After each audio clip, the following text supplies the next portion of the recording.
कस्तो भालो लाग्छ भालु औँसेली हाम्रो त भालु आउँदैन नि त फेरि हाम्रो यता त ऐसलु खाने जातिहरू यतापट्टि छ ऐसलु खै कति टिप्नु भयो वाउ खानुस्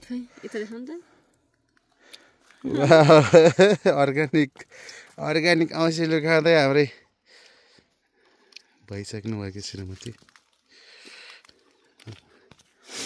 कसो लागिरहेको छ स्याङ्जाको आउँछ खाउन तिमी खानु न टेस्ट गर्नु कस्तो मिठो छ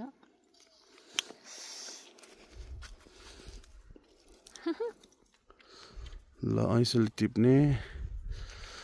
अर्ग्यानिक ऐसलु किनेर खानुभन्दा त बरु यहीँ टिपेर खानु रहेछ यार साथीहरू अर्ग्यानिक ए काँटा पो घोप्छ आरामले यस्तै गर्नु ध्यान दिएर म गरिदिन्छु तपाईँ खानलाई उफ तपाईँ खानु ऐसलु बाटोमा हिँड्दै ऐसलुको बाँ देखेपछि हामी रोकेर थोरै औँसेली खान्छौँ फलेको औँसुली छ हो यहाँ त ऐसलुको केलाई टिप्नलाई ऐसलु टिप्न झोला लाउनुहोस् यो मैले तपाईँको लागि जम्मा गरिदिएको गुसबेरी जुसबेरी लाउनुहोस् त खानुहोस् त यो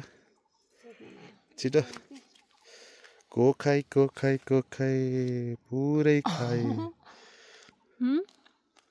खानुहोस् त्यो पनि खानुहोस् वाह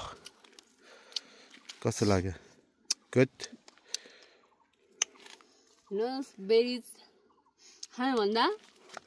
यसलाई नि बेरिज नै भन्छ होला खानाबाट त्यसको नाम त हुन्छ होइन